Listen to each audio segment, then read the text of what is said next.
आत्मने नमः।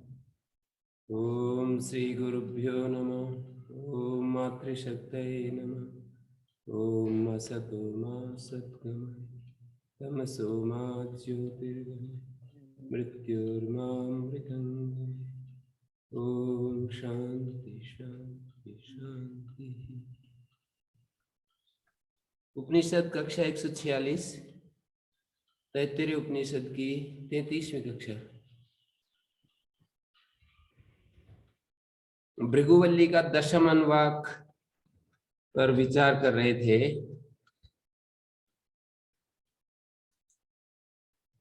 यहाँ पर एक बात समझने की है कि जैसे ये दृष्टि की बात तो कही है यहाँ, योग क्षेम इति प्राणापान योग क्षेम इति वाची कर्म इति ब्रह्म हस्तयोग गतिरिति पादयोग। वाणी में क्षेम के रूप में ब्रह्म की उपासना करनी चाहिए, प्राणापान में योगक्षेम के रूप में ब्रह्म की उपासना करनी चाहिए, हाथों में कर्म के रूप में ब्रह्म ही हाथों में कर्म के रूप में बैठा है, ऐसा कहना चाह रहे हैं। प्राणापान में योग और क्षेम के रूप में, योग माने अप्राप्त की प्राप्ति, क्षेम माने प्राप्त की रक्षा। और क्षेम इतिवाची अकेला जो क्षेम है वो कल्याण के रूप में। उपात्त परिरक्षण, जो जो चीजें हमने, क्षेम का सामान्य अर्थ वही होता है कि जो स्थिति है उसको बनाए रखना, स्थिति को नीचे न जाने देना। आगे बढ़ने का नाम योग, और जो स्थिति है उसको नीचे न जाने देना, इसका नाम क्षेम होता है। तो वाणी में क्षेम माने कुशलता, क्षेम का अर्थ कुशलता भी होता है। यहाँ पर क्षेम अर्थात जो हमारी स्थिति है वो बराबर बनी रहती है वाणी के माध्यम से। तो वाणी में क्षेम के रूप में ब्रह्म की उपासना करनी है। क्षेम के रूप में, क्षेम इति वाची ब्रह्म उपास्यम, ऐसे ऐसे वाक्यार्थ बनेगा। प्राणापानयो योग क्षेम इति ब्रह्म उपास्यम, ब्रह्म उपास्य है। यहाँ पर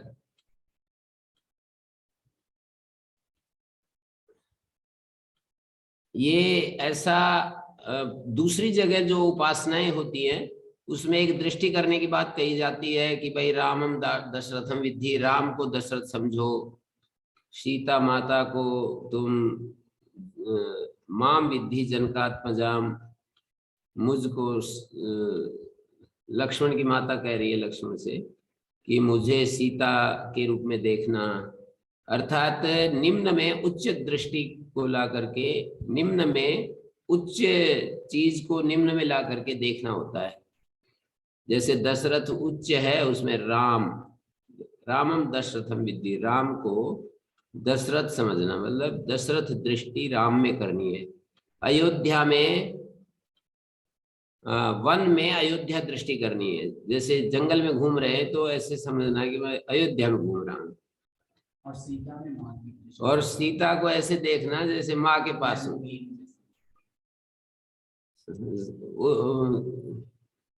माने लक्ष्मण की माता कह रही है कि सीता को ऐसे देखना जैसे कि मेरे को देखते हो तुम।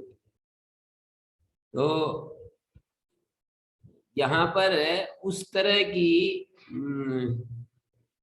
की बात नहीं है यहाँ कि ब्रह्म में प्रतिष्ठा को ला करके बिठाना है, ब्रह्म में कर्म को ला करके बिठाना है, ब्रह्म में गति को लाकर बिठाना है।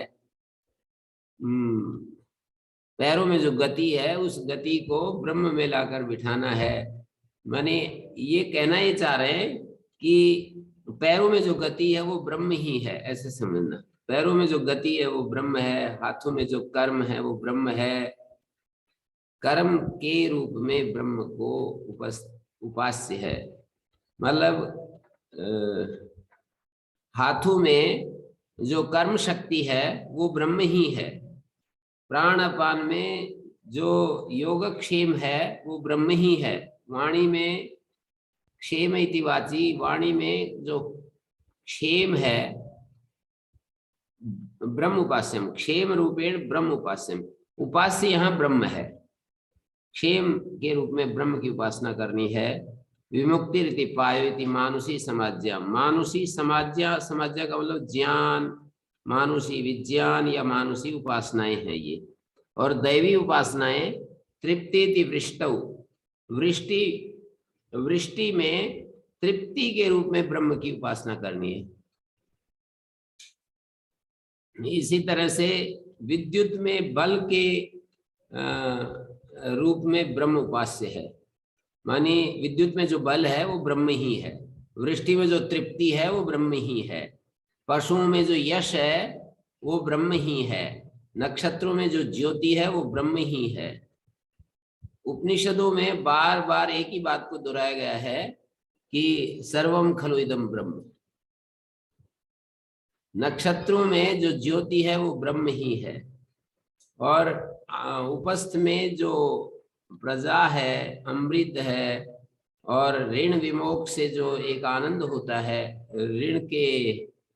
ऋण विमोचन के द्वारा जो एक आनंद होता है, वो उपस्थ में आनंद या अपने प्रतिनिधि के रूप में संतान को जन्म देते हैं माता पिता, तो उसमें बड़ा सुख होता है कि हमने, जैसे हमने भार अपने ऊपर, हमारे माता पिता ने हमारे लिए कष्ट सहा, हमने किसी के लिए सहा, तो वो ब्रह्म ही है जो आनंद है, अमृतत्व है, प्रजाति, प्रजाति, अमृतम, अमृतत्व प्राप्ति,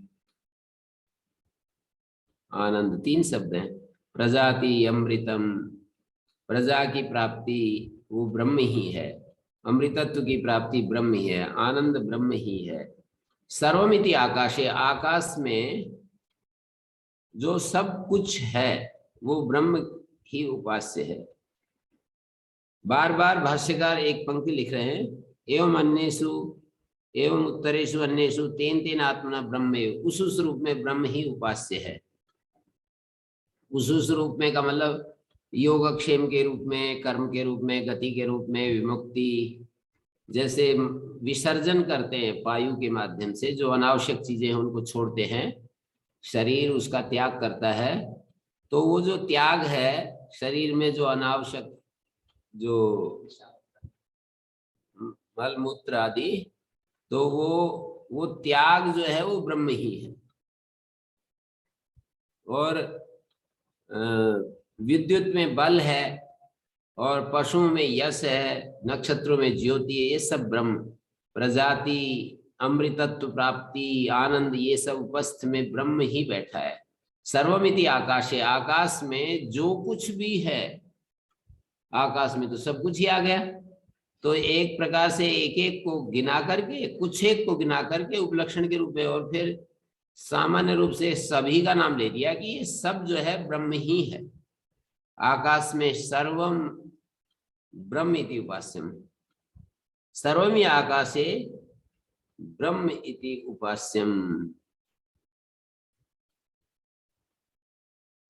सर्वम आकाशे प्रतिष्ठितम अतो इत सर्वम आकाशे तद ब्रह्म, जो कुछ सर्व रूप से है आकाश में वो ब्रह्म ही है, ब्रह्म रूप में ही उसकी उपासना करनी है।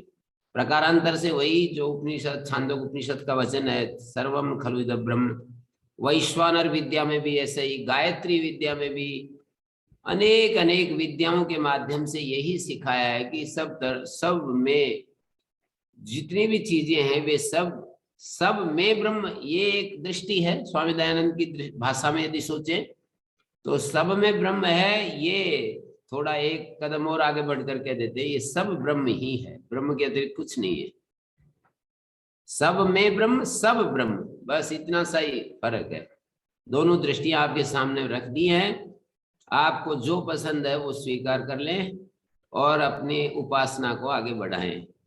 इस विवाद में ना पढ़ करके कि कौन सी दृष्टि सही है कौन सी गलत है, अपने लिए निर्णय कर लें, ठीक है मेरे लिए तो ये ज्यादा सूटेबल है, मेरी बुद्धि को ये दृष्टि, मेरी बुद्धि को ये जो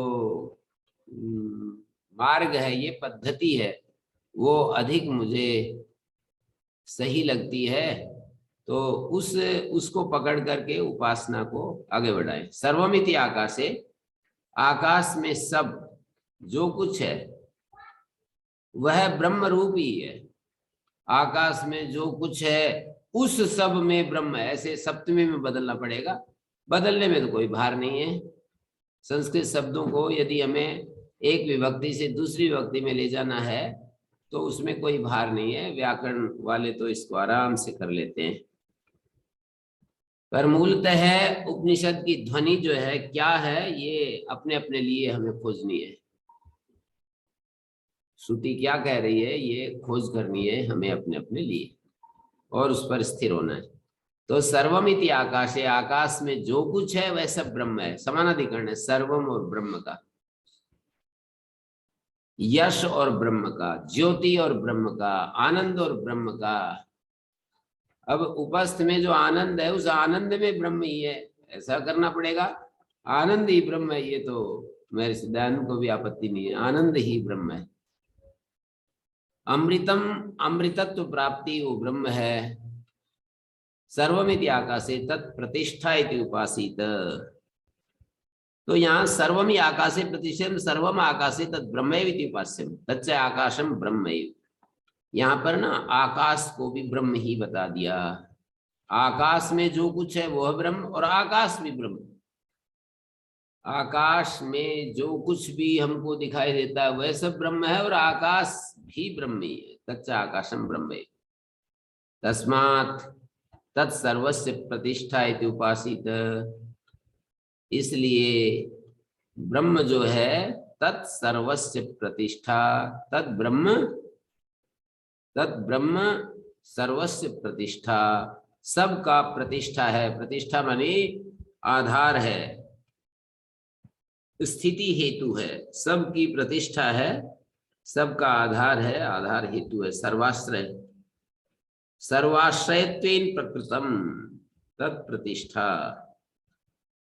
यस्मात् सर्वम आकाशे प्रतिष्ठितम तस्मात् यत् सर्वम आकाशे वर्तते सर्वरूपेण आकाशे, सर्वरूपेण आकाशे ब्रह्मैव प्रतिष्ठितम इति उपास्यम। ब्रह्म ही बैठा है।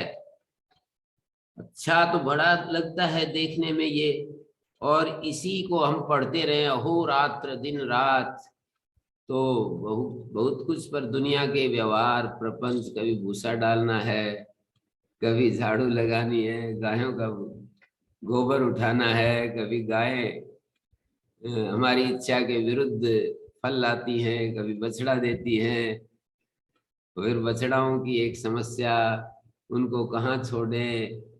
फिर खेती करते हैं तो उसमें कभी बिजली नहीं आती है या पानी सूख जाता है, ऊपर से ओले पड़ जाते हैं, कुछ कुछ विपरीत घटनाएं भी घटती ही रहती हैं। विवाह करते हैं, संतान प्राप्त करते हैं, कभी संतान ही नहीं मिलती है, किसी को मिलती है तो उसकी इच्छा के अनुसार नहीं वो करता है। संतान जो है माता पिता के विरुद्ध चलता है, माता पिता की आज्ञा का पालन नहीं करता है, फिर माता पिता को एक समस्या से जूझना पड़ता है।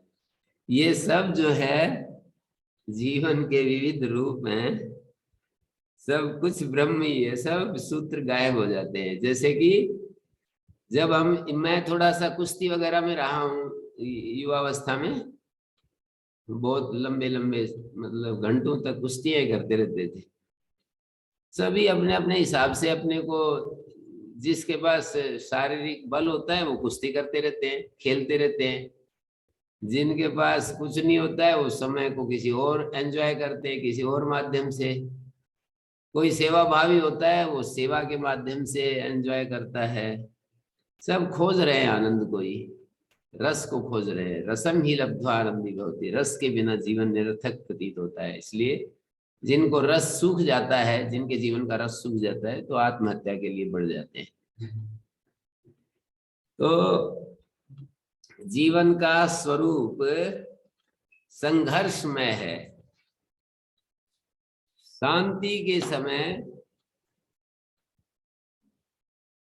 कोई अंग्रेजी का एक वाक्य सुना रहा था, कल की बात है। एक IAS अधिकारी थे कि मैं छोटा था तो मेरे को ये फला व्यक्ति मेरे को एक दिन बोले कि शांति के समय जितना अधिक पसीना बहाओगे, युद्ध के समय कम पसीना बहाना पड़ेगा। शांति के समय जितना अधिक पसीना बहाओगे, यज्जाग्रतो दूरम उदयति दैवम तत् सुप्तस्य तथैवेति। तो उन मंत्रों में, शिव संकल्प मंत्रों में, दूसरे मंत्र में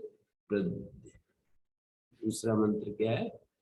ये यद प्रज्ञानमुत चेतो धृतिश्च यद ज्योति, नहीं एक और मंत्र है, क्या हो गया? ये नहीं, दूसरा मंत्र, यद जाग्रतो दूरम उदयति दैवम तद सुप्तस्य तथैवेति दूरंगमम ज्योतिषाम ज्योतिरेकम तन्मे मनः शिव संग येन कर्माण्यपसो मनीषिणो यज्ञे कृण्वन्ति विदथेषु धीरा। यहाँ पर इस मंत्र में ये कहा, येन कर्माणि, जिस मन के माध्यम से, सहायता से, कर्माणि, अपसय मानी कर्मशील लोग, येन कर्माण्यपसो मनीषी, और मनीषी लोग, मन पर शासन करने वाले लोग, येन कर्माण्यपसो मनीषिणो यज्ञे कृण्वन्ति विदथेषु धीरा। धीर पुरुष लोग, तीन विशेषण है, अपसह और मनीषिणा और धीरा, ये तीन विशेषण डाले हैं। ऐसे जो लोग वो मन की सहायता से कर्मों को दो समय में, एक यज्ञ एक विदथेषु। यज्ञ का मतलब जब हम शांति से कोई क्रिएटिव चीज कर रहे होते हैं, और विदथ का मतलब उस क्रिएशन में जो प्रतिकूलताएं आती हैं, संघर्ष में से गुजरते हैं। तो एक जीवन के दो रूप होते हैं, एक संघर्ष का काल होता है, एक शांति का काल होता है, एक संघर्ष का काल होता है, यूं भी कह सकते हो। और एक क्रिएशन का काल होता है, क्रिएशन के अपोज खड़े हो जाती चीजें, फोर्सेज जो है ना, हम कुछ करना चाहते हैं, हम संसार में कुछ सर्जन करना चाहते हैं, उसके विरोध में कुछ फोर्सेज आकर के खड़ी हो जाती है, तो उसको विदथेषु शब्द से कहा है। यज्ञे कृण्वन्ति विदथेषु धीरा यद पूर्वम यक्षमन्त प्रजानाम तन्मे मनः शिव संकल्पमस्तु। बार बार मेरा मन शिव संकल्पों से भरा रहे, जो डिवाइन ब्लेसिंग्स हैं उनसे मेरा मन ओतप्रोत रहे। तो वो यक्ष है, यद पूर्वम यक्षमंत प्रजानाम, अपूर्व है वो, कुछ अद्भुत शक्ति। यक्ष है, पूजनीय है, प्रजाओं के भीतर है। तो ये एकांत में बैठ करके ये जब विचार करते हैं ना, सर्वमिति आकाशे तत्प्रतिष्ठा इति उपासित, अरे मेरे हाथों में ब्रह्म ही गति के कर्म के रूप में बैठा है, मेरे पैरों में जो गति है वो गति ब्रह्म ही तो है, पायो विमुक्ति ब्रह्म ही तो है, विमुक्ति रीति समानाधिकरण से निर्देश कर रखा है सब जगह ब्रह्म के साथ। ब्रह्म विमुक्ति रीति, ब्रह्म को विमुक्ति, विमुक्तो ऐसे पायो विमुक्तो ब्रह्म, ये भाषा बनेगी स्वामी दयानंद की दृष्टि से। पायु में विमुक्ति, विमुक्ति में ब्रह्म, और हाथों में कर्म शक्ति, कर्म शक्ति में ब्रह्म। और ये जो भी कर्म होते हैं वो सब ब्रह्म ही तो हैं, गति ब्रह्म ही तो है। तृप्ति वृष्टौ, वृष्टि में जो तृप्ति है उस तृप्ति में ब्रह्म ही तो बैठा है, या तृप्ति ही ब्रह्म है, साक्षात ब्रह्म ही तो है तृप्ति। बलमिति विद्युति, विद्युत में बल, पशु में यश, पशु जिसके पास ज्यादा होते थे, आजकल जैसे गाड़ियां ज्यादा हों, बिल्डिंग्स ज्यादा हों, तो उसको बड़ा आदमी माना जाता है, यशस्वी हो जाता है वो व्यक्ति इलाके में, इधर उधर। जितना ज्यादा फैक्ट्रियां जिसकी होंगी और ज्यादा यश फैल जाता है आजकल। तो वैसे उस समय में हजारों लाखों पशु होते तो फिर और ज्यादा यशस्वी हो जाता है, उसके पास लाखों गायें, ऐसे कहते हैं। ज्योतिरित नक्षत्रेषु प्रजाति अमृतम आनंदित उपस्थिते, तो ये सारी चौकड़ी भूल जाता है आदमी जब वो प्रतिकूल शक्तियां सामने उपस्थित होती हैं। मैंने जो वर्णन किया था ये आदमी कुछ भी करता है, उसके इच्छा के विरुद्ध कुछ घटने लगता है तो वो सारी चौकड़ी भूल जाता है, सारा पढ़ा पढ़ाया एक तरफ हो जाता है और बस कराने लगता है। बस आदमी ये सोचता है कि जीवन तो बड़ा जटिल है। मतलब इच्छाएं पूर्ण हो जाए तो जीवन बड़ा सरल है, इच्छाएं पूरी ना हो तो जीवन बड़ा जटिल है। जो जो हम चाहते हैं वो पूरा होता चला जाए तो कहेंगे कि जीवन तो बड़ा आनंदमय है, बड़ा अच्छा है, बड़ा सरल है, बड़ा सब कुछ जीवन में परिपूर्णता से नजर भरा हुआ नजर आता है। महापुरुषों की कोई इच्छा नहीं, इसीलिए तो परिपूर्णता अनुभव करते हैं वे लोग। कोई उपेक्षा नहीं, कोई अपेक्षा नहीं, ना किसी से अपेक्षा ना किसी से उपेक्षा, ना किसी की ना किसी से उपेक्षा, नहीं क्या बोलेंगे, ना किसी की अपेक्षा ना नहीं, ना किसी से अपेक्षा ना किसी की उपेक्षा। हाँ, ना किसी की उपेक्षा ना किसी से अपेक्षा। एक्सपेक्टेशंस भी नहीं है और उपेक्षा भी नहीं है। मानी उपेक्षा मतलब इग्नोरेंस। उपेक्षा का मतलब इनडिफरेंस हो जाते हैं ना, वो भी नहीं है। तो ये यहां पर आगे कह रहे सर्वमिति आकाशे, आकाश में जो कुछ है सर्वम ब्रह्मेव, और आकाशम भी ब्रह्मेव उपास्यम, आकाश को भी ब्रह्म ही समझना और उसकी उपासना करनी। तत्प्रतिष्ठा इति उपासित, आगे कहते हैं तत् सर्वस्य प्रतिष्ठा इति उपासित, तस्मा तत्सर्वस्य प्रतिष्ठिता, प्रतिष्ठा। ये कौन है तत्? तत् तत् कौन है? तत् है सर्वाश्रयत्वेन, यस्मात् सर्वम आकाशे प्रतिष्ठितं तस्मात् यत् सर्वम आकाशे वर्तते तत् सर्वरूपेण आकाशे ब्रह्म, सर्व के रूप में आकाश में ब्रह्म ही प्रतिष्ठित है, ऐसी उपासना करो। तत्प्रतिष्ठा में ब्रह्मा भिन्नम आकाशम उपास्यम, केवलस्य आकाशस्य उपास्यत्व योगात् इत्यासेन तस्य ब्रह्मा भिन्नत्वम् आह।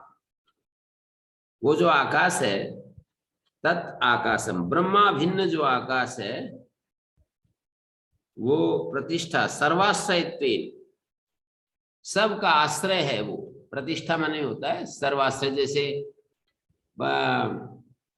पाद को प्रतिष्ठा के रूप में कहा जाता है। ये प्रतिष्ठा शब्द केनोपनिषद के आखिरी मंत्र में भी ये इस शब्द का प्रयोग हुआ है। केनोपनिषद का आखिरी मंत्र सुना देते हैं आपको। वहां पर कहा है उपनिषदम भो ब्रूहि इत्युक्ता तय उपनिषद, उन्होंने शिष्य ने कहा कि भगवान उपनिषद हमारे लिए बताओ। बोले बता तो दी सारी, और क्या बताना रह गया।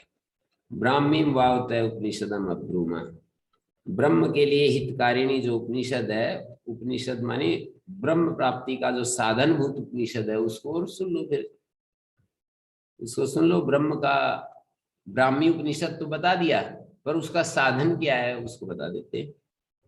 तस्यै तपो दम कर्म इति प्रतिष्ठा वेद सर्वांगानी सत्यम आयतनम, ऐसे वाक्य बोल दिया आखिरी मंत्र से पहला। 33वां मंत्र है, इसके बाद एक मंत्र और है। यो वायताम एवं वेद अपहत्य पापमानम अनंते स्वर्गे लोके जे प्रतिष्ठति, प्रतिष्ठति प्रतिष्ठित शब्द का प्रयोग वहां भी हुआ है। 34वें मंत्र में भी हुआ है। तस्याह उपनिषदः, उस उपनिषद का, ब्राह्मीम ते उपनिषदम अब्रूमा, ये जो ब्राह्मी उपनिषद 7वां मंत्र, उक्ता कथिता ते तुभ्यम उपनिषद, उपासना से उपासना भी बता दी, उपनिषद भी बता दिया। उपनिषद ज्ञान का वाचक है और उपासना मतलब अपने इष्ट देवता को सतत ध्यान करना, ये उपासना होती है। अधुना ब्राह्मीं वावते तुभ्यं ब्रह्मणो ब्रह्म ब्राह्मण जाते उपनिषदम अब्रूमा वक्ष्यामा। अब्रूमा जो है वक्ष्यामा के अर्थ में है। ब्राह्मीं उपनिषदम तुभ्यम ब्रह्मणो ब्राह्मण जाते उपनिषदम। ब्राह्मण जाति की जो उपनिषद है, ब्राह्मण से संबंधित जो उपनिषद है, उसको कहेंगे ब्राह्मी नोक्ता उक्ता तु आत्मोपनिषद। ब्राह्मी उपनिषद नहीं बताई थी, आत्मोपनिषद बता दी थी। तस्मान न भूताभिप्रायो अब्रूमा इत्ययं शब्द। ये जो अब्रूमा शब्द है भूतकाल के अभिप्राय से नहीं बोले हैं, आत्मोपनिषद कह दी है। आत्मोपनिषद ब्राह्मण जाति उपनिषद, ब्राह्मण जाति की जो के द्वारा अनुष्ठेय विद्या, आत्मज्ञान की साधनभूत विद्या, ब्राह्मण जाति की आत्मज्ञान की साधनभूत जो विद्या है उसको कहेंगे ब्राह्मी। ब्राह्मण जाति की जो ब्राह्मण जाति संबंधी जो अनुष्ठेय विद्या है, यानी आत्मज्ञान की साधनभूत विद्या, उसको बताएंगे। ब्रह्मचर्य आदि, वहां पर ये बोले तस्यै तपोदमा कर्म इति प्रतिष्ठा। प्रतिष्ठा शब्द आया ना, मैंने इसलिए इसको कनेक्ट करना चाहा केनोपनिषद के शब्द को। तस्याः तप दम कर्म इति प्रतिष्ठा। तस्या माने उस उपनिषद का, वक्ष्यमाण जो उपनिषद है उसका तप ब्रह्मचर्य आदि, दम उपशम और कर्म अग्निहोत्र आदि ये आश्रय है। प्रतिष्ठा माने आश्रय। ये तीन तप दम कर्म ये प्रतिष्ठा है, आश्रय हैं उस उपनिषद के।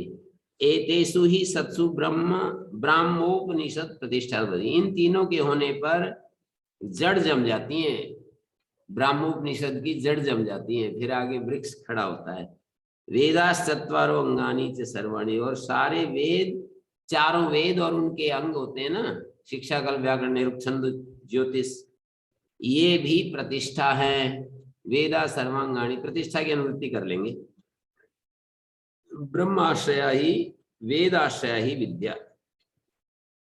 विद्या जो है वेद के आश्रित होती है। सत्यम आयतनम आधार, आयतनम आधार। यथाभूत वचनम अपीड़ाकरम आयतनम निवास। सत्यवत्सु ही सर्वम यथोक्तम आयतनम उपस्थितम भवति। तो ये तप दम कर्म इति उस उपनिषद के ये प्रतिष्ठा है। वेद और वेदांग ये भी प्रतिष्ठा है। वेदा सर्वांगानी, सत्यम आयतनम, सत्य जो है आयतन, उस विद्या का आयतन है। तो यहां पर कह रहे हैं तत्प्रतिष्ठा इति। आकाश ये कह रहे हैं सर्वाश्रयत्वेन प्रकृतम, माने ब्रह्म से अभिन्न जो आकाश है उसकी उपासना करने की बात कही। केवल से आकाश से उपास्यत्व योगा, केवल जो आकाश है उसको तो उपास्य नहीं कह रहे। ब्रह्मा भिन्न, इन सब चीजों को ब्रह्मा भिन्न के रूप में देख रहे हैं। ब्रह्म से अभिन्न है ये आकाश। ब्रह्म है सच्चित आनंद, सत्यम ज्ञानम अनंतम ब्रह्म। ब्रह्म है आत्मा, ब्रह्म है आनंद, सत्य ज्ञान अनंत ब्रह्म है, ब्रह्म आनंद है, ब्रह्म रस है, ये सब ब्रह्म है। तो जीवन के किसी भी प्रसंग में वो आदमी को वैसा नहीं होना चाहिए जैसे कई लोग वो हो जाते हैं, दुखी भी रहते हैं और हम तो परम आनंद में हैं, ऐसे भी बोलते रहते हैं कुछ लोग। दुखी भी होते हैं और हम तो परम आनंद में हैं। पता नहीं कि क्या आनंद का अर्थ उन्होंने समझा होता है। तो वैसा नहीं, अपना अपनी परीक्षा, अपने को परीक्षा करने में कुछ चूक करते रहते हैं लोग। अपने प्रति बहुत उदार हो जाते हैं, जैसे होना तो चाहिए दूसरों के प्रति उदार, अपने प्रति तो कठोर होना चाहिए। पर दूसरों के प्रति कठोरता और अपने प्रति उदारता कि मैं तो बहुत अच्छा हूँ, मैं तो बहुत ही विशेष हूँ, मैं तो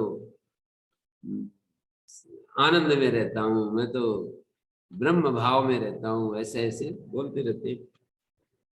तो तत्प्रतिष्ठा इति उपासित, तत्प्रतिष्ठा इति उपासित, प्रतिष्ठा गुण योग गुणोपासना प्रतिष्ठावान भवति। और उसका फल भी दिखा रहे हैं, मतलब उस उपासना का फल क्या होता है, तम यथा यथा उपासते तदेव भवति। जिस रूप में उपासना करेंगे वही हो जाएंगे। आनंद रूप में ब्रह्म की उपासना करेंगे आनंद हो जाएंगे। आकाश ब्रह्मा भिन्न आकाश की उपासना करेंगे हम भी विराट हो जाएंगे, परिच्छिन्नता चली जाएगी। परिच्छिन्नता यदि हमारी चली जाए, आकाश की तरह विराट हो जाए, तो फिर हम शत्रु मित्र सब खत्म हो जाएंगे, राग द्वेष खत्म हो जाएंगे। पर संसार के बीच में रहते हुए इन चीजों की साधना, ये एक महत् कर्म हो जाता है, कठिन काम हो जाता है। इतना बड़ा ये काम है। सारे प्रबंध से हटकर संन्यास जो मार्ग होता है वो त्याग का मार्ग होता है ना, सर्वस्व त्याग का मार्ग होता है। मेरा सब कमिटमेंट खत्म और मैं बस अब मैं और मेरा भगवान। पर इस दुनियादारी के बीच में रहते हुए और इस तरह से परिच्छिन्नता को समाप्त करना और हमेशा ब्रह्म कर्म करें तो ब्रह्म की उपासना कर रहे हैं हम, तो ये ध्यान में बने रहना। वहां उतार चढ़ाव होते रहते हैं। कम से कम हम देखते हैं कि यदि कर्म नामक, वो भी सरल नहीं है। करना और न करना दो चीजें होती हैं जीवन की। करने से न करना ज्यादा कठिन लग रहा है। करना सरल है, न करने की स्थिति जो है अधिक कठिन है। न करना जो है ना, कह दिया जाए, विशेष करके युवावस्था में तो न करना बहुत ही मुश्किल हो जाएगा। वृद्धावस्था में तो फिर भी कोई आदमी न करने उसके हाथ पैर चलते नहीं है, तो अब न करना ही है। पर वहां पर भी न करना की स्थिति नहीं रहती, मन से सोचते रहते हैं, मन से करते रहते हैं। न करना की स्थिति तो है शरीर से भी, वाणी से भी, मन से भी, तीनों साधनों से है। स्थूल शरीर, सूक्ष्म शरीर, कारण शरीर, तीनों में न करना बैठ जाए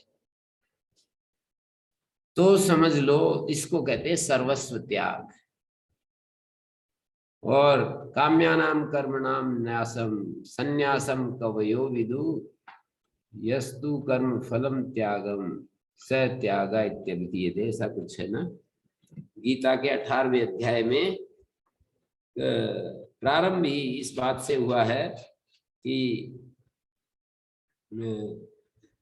18वें अध्याय की शुरुआत इसी बात से करते हैं कि संन्यासस्य महाबाहो तत्त्वमिच्छामि वेद्तुं त्यागस्य च ऋषिकेश केशी निषिद्ध। काम्यानां कर्मणां आसन् संन्यासं कवयो विदु सर्वकर्म फल त्यागम प्राहुस् त्यागम विचक्षण।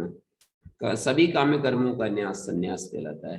त्याज्यम दोषोदित्य के कर्म प्राहुर मनीषिण यज्ञदान तप कर्म न त्याज्यमिति चापरे। दोष की भांति सभी कर्मों को छोड़ देना चाहिए। जैसे दोषों को हम त्यागते हैं ऐसे कर्म मात्र को त्याग देना चाहिए, ऐसे मनीषी लोग कहते हैं।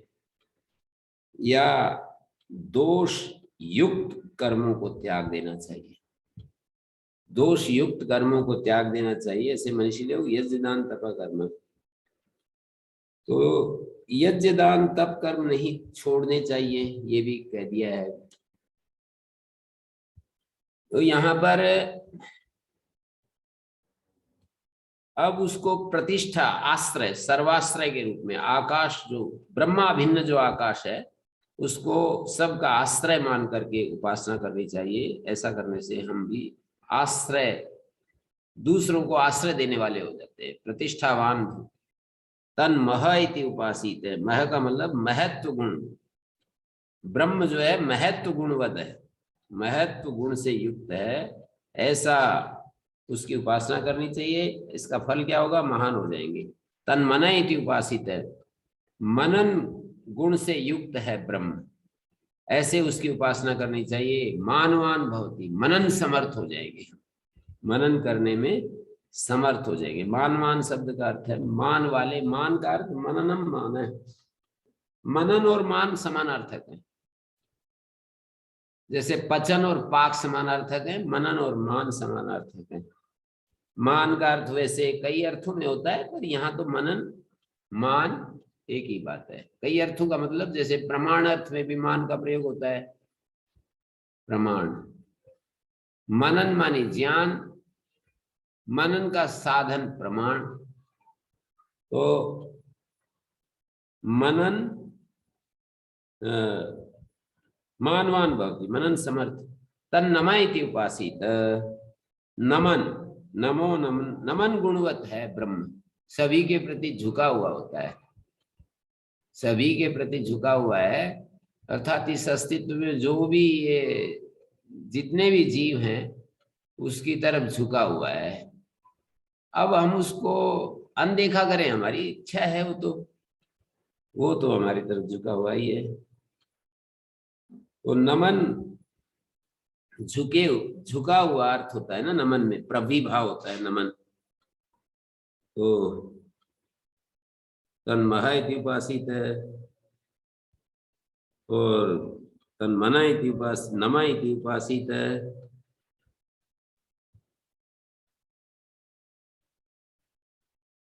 ऐसे ही ऊपर जो कहा था क्षेम इति वाची ब्रह्म उपास्य, मुझसे क्या होगा?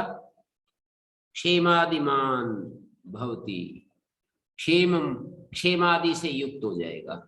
योगक्षेमवान भवति, कर्मवान भवति, गतिरिति पादयो गतिमान भवति, विमुक्तिरिति पायो विमुक्तिमान भवति, और तृप्तिरिति वृष्टौ तृप्तिमान भवति। सब जगह फल में यहाँ पर जैसे ऊहा कर रहा हूँ, जैसे प्रतिष्ठा का फल दे दिया, प्रतिष्ठावान भवति, तम यथा यथा उपासते तथा तदैव भवति। हम तृप्ति के रूप में ब्रह्म, तृप्ति के रूप में ब्रह्म हमारा उपास्य बनता है। वृष्टि में जब वृष्टि होती है, ओहो आनंद आ रहा है, आनंद रूपास तिष्ठन्ति, हमारे खाने के लिए खूब अन्न होगा, ऐसे प्रजाएं कहती हैं। जब वर्षा होती है तो ऐसे ऐसे प्रजाएं कहती है। तृप्तिर्ति वृष्टो तृप्तिमान भवति, बलमिति विद्युति बलवान भवति, यश इति पशुषु यशस्वी भवति, यशस्वान भवति, ज्योतिष्मान भवति, सर्वमिति आकाशे तत् प्रतिष्ठा इति उपास। सर्वाश्रय के रूप में उसकी उपासना करेंगे तो प्रतिष्ठावान हो जाएंगे। मह के रूप में महत्व महान भवति, तन्मन इति उपासित है मानवान भवति, तन्नम इति उपासित है नम्यन्ते अस्मै कामा, कामनाएं इसके लिए छुप जाती है, सारी कामनाएं इसकी पूरी होती चली जाती है। कामनाएं नहीं रहती, बस यही पूरी होना है। जितना कामनाएं मिनिमाइज होती चली जाए, यही उनका पूरा होना है। नम्यन्ते अस्मै कामा, कामनाएं इसकी ओर झुक जाती है। कामनाएं नहीं रहेंगी तो इसलिए कई लोग तो कहते हैं कि भाई मेरे को ये ब्रह्म विद्या नहीं सीखनी, मुझे तो करके दिखाना है दुनिया में कुछ, मुझे तो दुनिया में कुछ करके दिखाना है। ऐसे कितने लोगों से मैंने सुना है कि मुझे कुछ करके दिखाना है संसार में। तो ये एक पद्धति है। एक पद्धति ये है कि भाई तुम ब्रह्म में रहोगे तो जो अंतिम चीज मिल गई तो पहले वाली तो मिल ही गई। यावान अर्था उदपाने सर्वथा संप्रतोद के एक न्याय है। जितना हमारे को कुएं से प्रयोजन पूरा होता है और बाढ़ आ जाए, खूब सारा पानी बहता नदी का, जैसे कल कल करती नदी, स्वच्छ जल से परिपूर्ण नदी हमारे सामने से बहती रहे, तो क्या उस व्यक्ति को कुएं से जो प्रयोजन पूरा करना चाहता था वो उसका पूरा नहीं होगा? अवश्य होगा। तो जिसको ब्रह्म प्राप्ति होगी उससे पहले वाली चीजें तो अपने आप ही मिल गई। वो प्रयोजन कर्म से जो उपलब्धि होती है वो ज्ञानवान को अपने आप ही हो जाती है। ऐसे रैक्व विद्या में भी ये बात समझाई। रैक्व तो प्रवृत्ति मार्गी थे, रैक्व जो थे वो प्रवृत्ति मार्गी थे, और उसमें यही बताया ना रैक्व में, जैसे वायु में सब कुछ लीन हो जाता है, तो वायुर्वाव संवर्ग।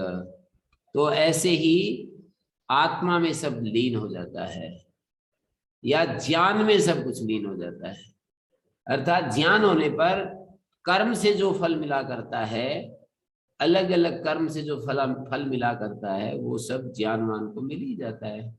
उसको अलग से क्या करके दिखाने की या करके देखने की कोई आवश्यकता कैसे रह सकती। तो कोई इसको इसकी साधना यदि करता है, जैसे आनंद मीमांसा में भी ये बहुत कुछ बताया है कि भाई ये जो एक राजा का आनंद होता है, ऐसे ऐसे 100 राजाओं का जो आनंद होगा वो मनुष्य गंधर्व का आनंद होगा, और उसको भी होगा जो श्रोत्रिय अवृजन और अकामहत, जिसने इस कामना को जिसने इस कामना को अकामहत है, माने जो मानुष आनंद की एक यूनिट बताई थी, उसको जिसने छोड़ दिया तो सतगुण आनंद उसको मिल जाएगा। एक आनंद को छोड़ने से 100 गुना आनंद उसको मिल जाएगा। माने एक राजा का जो आनंद, राजा बनने का जो आनंद है, मुझे दुनिया में कुछ करके दिखाना, मोदी जी की तरह मान लो ऐसा कोई कर निश्चय कर ले, और दूसरा एक युवक आकर के कहे कि मुझे तो अंदर से ही ये सब चीजें नहीं चाहिए, तो मोदी जी एक अच्छे राजा बन करके जो करेंगे, वो उस व्यक्ति को आनंद के धरातल पर स्वतः प्राप्त हो जाए। एक प्रशासक को, माने मनुष्य का आनंद तो यही है ना कि वो कुछ बोले और पूरा हो जाए, सोचे और पूरा हो जाए। तो राजा में और कौन सी खासियत होती है? यही तो होता है, वो जो सोचता है वो पूरा हो जाता है, जो बोलता है पूरा हो जाता है, उसके आगे वैसे जी सर यही रहता है। वो जो बोलेगा देखते ही आंखें एक बार ऐसे घुमाते हैं धीरे से और पूरा हो जाता है। धीरे से बोलेंगे हाँ भाई उधर चलना है, बस सारा प्लेन, सारा सिस्टम, गाड़ियां, तामझाम सब कुछ एकदम उपस्थित रहता है। तो राजा को अपनी इच्छा, अपना संकल्प, अपनी योजना को चरितार्थ करने के लिए केवल धीरे से मन में कोई चीज लानी होती है और वो पूरी होती चली जाती है। तो ऐसा ही जिसने उसको छोड़ दिया है कि मुझे नहीं चाहिए, मतलब धीरे से अंदर स्वप्न में आ जाए और बाहर कहता रहे मुझे नहीं चाहिए, तो छोड़ा नहीं अभी। स्वप्न में तो आ गया कि मैं राजा बन गया हूँ, चारों तरफ मेरे सैन्यगण खड़े हैं, मेरे को सैल्यूट दे रहे हैं, ये सब, और आंख खुलती अरे ये कौन सा स्वप्न कहाँ आ गया, मैंने तो इसका त्याग कर दिया था, ये कहाँ। तो ऐसा नहीं, जिसने वास्तव में छोड़ दिया है। तो मानवान भवति तन्नमा इति उपासित नम्यन्ते अस्मै कामा तद ब्रह्म। मैं तो बिल्कुल एकदम से ब्रह्म स्थिति में हूं, पर मुझे अभी वो साधना 1000 गुना मुझे बल लगाना पड़ेगा कि व्यवहार काल में भी मैं इस आनंद की स्थिति में, ये उपनिषद पाठ समय में मुझे जीवन में कहीं कोई भी दिक्कत महसूस नहीं होती है। पर कोई बराबर का पहलवान सामने आता है ना, तब सही उसके बल का, अखाड़े में व्यायाम कर रहा होता है कोई व्यक्ति, उसकी पहचान तो उसके बल, समान बल वाला सामने ताकतवर होता है ना, तब पता चलता है। तो इसलिए ये जो माने अभी हमारी इच्छाएं खत्म नहीं हुई है, इसलिए ये दिक्कत है, बस और कोई दिक्कत नहीं। हमें अपने को साफ साफ समझ लेना चाहिए कि इच्छाएं खत्म नहीं है, नहीं तो हमारी उसमें प्रपंच में भी क्या दिक्कत है। हमने काम किया नहीं होता है तो वहां भी हम वैसे ही बने रहे, हो जाता है तो भी बने रहे, नहीं होता है तो भी वैसे ही बने रहे, क्या दिक्कत है फिर। तो फिर कहा तद ब्रह्म इति उपासित है। ब्रह्म का अर्थ है परिवृढ़तमम, परिवृढ़तमम मानी वो ब्रह्म को, तद ब्रह्म इति उपासित है। तद ब्रह्म मानी उस ब्रह्म को, उस ब्रह्म को ब्रह्म के रूप में उपासना करें, इसका मतलब है उसको बहुत बड़ा है, वो बहुत प्रभव परिवृढ़, ऐसा एक सूत्र है पाणिनि का।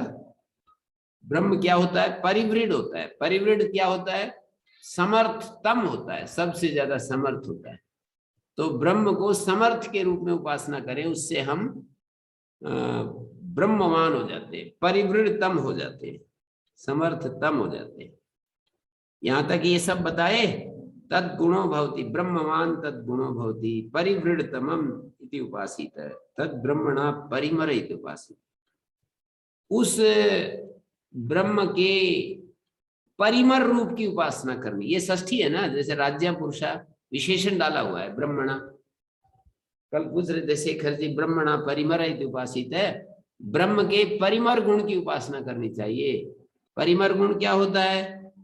ये समझ लो जैसे वायु, संवर्ग विद्या में वायु में सब देवता लीन हो जाते हैं, ऐसे इस परिमर गुण की उपासना करेंगे तो सारे बड़ी बड़ी शक्तियां इसी में लीन हो जाएंगी, ऐसा कहेंगे। परिएनम एवं विदम प्रतिस्पर्धिनो द्विषन्तः अद्विषन्तो वा सपत्ना यतो भवन्ति अतो विशेष्यन्ते द्विषन्ता सपत्ना। यहाँ पर कहा है परिएणम एनम म्रियन्ते, परिम्रियन्ते, एनम प्राप्य परिम्रियन्ते, सब शत्रु द्विषन्ता सपत्ना, ये कर्म पद है। परिएनम म्रियन्ते द्विषन्ता सपत्ना, कर्मवाच्य का प्रयोग है। परिम्रियन्ते एनम प्राप्य द्विषन्ता सपत्ना। परि अप्रिया भ्रातृव्य, परिम्रियन्ते ये अप्रिया भ्रातृव्य सन्ति। अप्रिय भ्रातृव्य, ये जो भ्रातृव्य शब्द है ये दो अर्थों में होता है। एक अंतोदात, अंत स्वरित होता है, एक आदि उदात्त होता है। एक सपत्नवाचक होता है, एक भाई के पुत्रों को भी, तो वो भी प्रतिस्पर्धा तो वहां भी आ जाती है, लेकिन वो असपत्न होते हैं। अप्रिय भ्रातृव्य जो है ना, उनको विशेषण डाल दिया। अप्रिय भ्रातृव्य जो है मर जाते हैं, इसके सामने आते हैं तो ये अप्रिया से भ्रातृव्य अद्विषंतो भी तेजन परिम्रियन्ते। अप्रिया से भ्रातृव्य, अप्रिय भ्रातृव्य है, अद्विषंतो भी, जो इसके मतलब दो तरह के है ना भ्रातृव्य। एक तो है सपत्न, शत्रु बने हुए, एक ऐसे भाई जो हम एक प्रकार से अड़ोस पड़ोस हमारे होते हैं, तो उनसे हम आगे बढ़ना चाहते हैं, तो वो भी पीछे छूट जाते हैं, इसी में लीन हो जाते हैं। तो ये दोबारा मैंने दोहराया, आनंद, आप लोगों के आनंद को बढ़ाने के लिए फिर हमने चर्चा की। इसमें कुछ पूछना है तो शेखर जी बोलिए। जी प्रणाम गुरु जी। गुरु जी, जो अपन शंकराचार्य जी हैं, ईश्वर को कैसे देखते हैं, कैसे मानते हैं, ईश्वर क्या करता है, उनकी दृष्टि से हमें थोड़ा सा पता चले तो ये मतलब जो हम आप समझ लो कि महर्षि दयानंद के ईश्वर का और आचार्य शंकर के ईश्वर का कोई भेद नहीं है, किंचित भी भेद नहीं। महर्षि दयानंद का ईश्वर और आचार्य शंकर का ईश्वर कोई भी अंतर नहीं है। आचार्य शंकर का जीव और महर्षि दयानंद का जीव कोई अंतर नहीं है। अंतर एक जगह है कि एक ही आत्मा है, उसी आत्मा को सारी बुद्धियां है ना, उन बुद्धियों में जो चैतन्य देने वाली शक्ति है वो एक ही आत्मा है। और ईश्वर जो सर्व शक्तिमान है, सर्व समर्थ है, सर्व कर्म फलदाता है, उसमें जो चैतन्य रूप में विद्यमान है वो एक ज्ञान शक्ति और एक क्रिया शक्ति, दो चीजें होती हैं। तो महर्षि दयानंद का ईश्वर में समझने के लिए मैं ये वाक्य बोला है। महर्षि दयानंद का ईश्वर आचार्य शंकर के ईश्वर में कोई भी भेद नहीं है। महर्षि दयानंद का जो जीव है और आचार्य शंकर के जो जीव है उसमें कोई, क्योंकि आचार्य शंकर का व्यावहारिक जो जीव है, ये बोलना चाहिए, पारमार्थिक दृष्टि में भेद है कि वो स्वरूपतः है अलग अलग आत्माएं मानते हैं, ईश्वर को एक अलग सत्ता मानते हैं, व्यापक रूप में उसकी उपस्थिति मानते हैं, लेकिन है एक अलग सत्ता, पर हम जीव में वो मौजूद है। यहाँ पर एक ही आत्मा जीव माने अनंत बुद्धियां, और अनंत बुद्धियों में उपस्थित जो चैतन्य है वही जीव के रूप में है, और जीव ब्रह्म एक ही है, क्योंकि तत्सृष्ट्वा तदेव अनुप्राविशत्, उसने इसको रच करके और वही आकर के बैठ गया। ये चर्चा हम कल करेंगे। इसी में स्वयं आचार्य भाष्यकार ने इस पर बात उठाई है। आगे जो ये उपनिषद की समाप्ति की तरफ जैसे जैसे हम बढ़ेंगे तो आगे बता रहे हैं ये। तो आपका प्रश्न तो इतना ही था कि आचार्य शंकर ईश्वर को किस रूप में देखते हैं, तो उत्तर मेरा सीधा सा है, जो महर्षि दयानंद ईश्वर के नाम पर कहते हैं वही आचार्य शंकर भी ईश्वर को उसी रूप में देखते हैं। गुरुजी वहां मतलब ऋषि दयानंद तो जैसे ईश्वर की उपासना करें, और यहाँ पे शंकर जी बता रहे हैं कि वे चेतन तत्व की हम उपासना करें। नहीं, यहाँ भी ईश्वर की उपासना है ना, सगुण उपासना ईश्वर की उपासना है यहाँ भी जी। जो निर्गुण तत्व है ना, जहाँ सारी उपाधियों को अलग कर दिया, वो उपास्य नहीं होता, वो हमारा स्वरूप होता है। और जब तक उपाधियों के साथ देखते हैं तो उपासना की बात करते हैं। यहाँ भी यहाँ पर कह तो रखा है, यहाँ ये सारी उपासना है। ब्रह्म को कर्म के रूप में उपासना करें, गति के रूप में उपासना करें, तृप्ति के रूप में, ये सारा सगुण उपासना ही तो है जी। मतलब कर्म में चेतन तत्व के कारण हम कर्म कर रहे हैं गुरु जी, और एक मतलब उसमें एक परमात्मा का भी योगदान है। उपाधि परमात्मा कारण, सर्व कारण है ना ईश्वर। जैसे नैयायिक भी बोलते हैं कि अलग अलग कार्यों के अलग अलग कारण होते हैं, ईश्वर सर्व कारण है, सभी कार्यों के प्रति साधारण कारण। जी जी गुरु जी। भगवान श्री कृष्ण ने ऐसा कहा है कि कर्म स्वयं में आनंद है, तो फिर कर्म के बाद आनंद। हाँ, ये तो अच्छा कहा है इन्होंने। एक ब्रह्मचारी प्रश्न पूछ रहे हैं कि भगवान कृष्ण ये कहते हैं कि कर्म ही आनंद स्वरूप है, तो कर्म के बाद आनंद की कौन सी अवधारणा बच जाती है।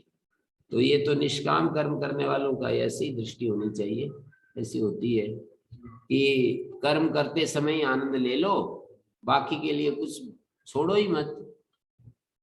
बाकी जो उसका फल होता है वो तो बाई प्रोडक्ट है, वो आनुषंगिक रूप से मिलता ही है। हाँ। बाकी तो आनंद तो उसी समय हो जाता है काम। तो निष्काम कर्म जब करते हैं तब ऐसी स्थिति है। जैसे कोई खिलाड़ी है तो वो खेल रहा है तो उसी में आनंद हो जाता है। कोई नृत्य कर रहा है, कोई गा रहा है, नृत्य कर रहा है, कोई भी तो कलाकार कुछ कर रहा है। कोई भी बिना कर्म के आनंद कैसे प्राप्त कर सकता है जब उसको नहीं, कर्म आप ये देखिए, आप दुनिया में ये देखिए कि कर्म हम करते हैं कितने उद्देश्यों के साथ करते हैं। ये थोड़ी है कि हम केवल आनंद के लिए कर्म कर रहे हैं। आप कर रहे हैं तो बहुत अच्छी बात है, और उसमें कई चीजें रिकॉग्निशन जुड़ी हुई है। आदमी कर्म इसलिए करता है कि पहचान बने, कि मेरा नाम होगा, ये कर्म करूंगा तो अमुक अमुक कर्म करूंगा तो दुनिया मेरे को जानेगी, मेरे माता पिता गुरुजनों का नाम होगा। ये अपना नाम ना तो गुरुजनों का चाहेगा। हम कभी कभी ऐसा भी सोचते हैं मुझे कोई पुरस्कार मिलेगा तो मेरे से जुड़े हुए लोगों को आनंद होगा। मेरे को तो क्या जरूरत है, मेरे जुड़े हुए लोग है ना, उनके आनंद को बढ़ा देते हैं। चलो, खुद को भी सूक्ष्म रूप में होता है, पर कोई आदमी कभी कभी अपने उसका अहम को अपने से ज्यादा इर्द गिर्द के लोगों को ज्यादा महत्वशाली मान करके ये माता पिता की प्रसन्नता के लिए, क्योंकि ये तो भाई यही चाहते हैं वैसे कि मेरा हमारा बेटे का नाम हो। गुरुजन शिष्य ये सोचने लगते हैं कि भाई ये गुरुओं का नाम हो, इन्होंने इतना हमारे लिए किया है तो कुछ गुरुओं के लिए करें हम। जी तो ऐसा भी है लोग। गुरु जी, कुछ लोग देश के लिए कहते हैं कि हाँ, कुछ देश के लिए कर्म करते हैं, कुछ आदर्श के लिए करते हैं, कुछ सेवा समष्टि की सेवा के लिए करते हैं, कुछ भगवान की तृप्ति के लिए करते हैं, भगवान की पूजा। भगवान तो तृप्ति है, भगवान की पूजा समझ कर तो कर्म। आनंद तो सबमें मिलेगा उसको जो कर रहा है। माना कि वो ही कह रहा है कि मैं देश के लिए कर रहा हूँ, लेकिन कहीं ना कहीं उसमें उसका भी तो जो खुशी है जो नहीं वो तो है, पर उद्देश्य अलग होने से आदमी को पैसे नहीं मिलेंगे तो आनंद कहाँ मिलेगा, रोता रहेगा कि इतना मेहनत की कुछ नहीं मिला। जिसका उद्देश्य ओलंपिक विजेता के लिए जो जा रहा है ना, तो जब वो मेडल नहीं मिलता है ना तो मुंह लटका करके आते हैं, और मेडल मिल जाता है तो हंसते हुए आते हैं। ये सब सारी दुनिया को सामने खड़ा करके देखना चाहिए, ऐसे केवल एक व्यक्ति को देख करके नहीं होता है निर्णय। हाँ जी शेखर जी, और कोई? जी गुरु जी, आज और तो नहीं है कोई प्रश्न। हाँ, और किसी का कोई प्रश्न हो? जी नहीं, किसी ने। यहाँ पर ब्रह्म का अर्थ किया है, एक टीकाकार ने, परिवृढ़तमम विराटात्मकम, ब्रह्म रूप में उसकी उपासना करें, मानी विराट स्वरूप में उसकी उपासना करनी चाहिए, विराट विराट रूप में। ऐसा करने से विराट का जो गुण है उस गुण से युक्त हो जाएगा। विराजो यो गुण भोग तद्वान भवति, वो भोग संपन्न हो जाएगा। हाँ जी, किसी का और कोई प्रश्न है तो ठीक है, नहीं तो फिर हम गुरुजी विराट रूप में निराकार या फिर साकार रूप में? विराट तो ये सारा विराट ही है ना। ओम शांति शांति शांति।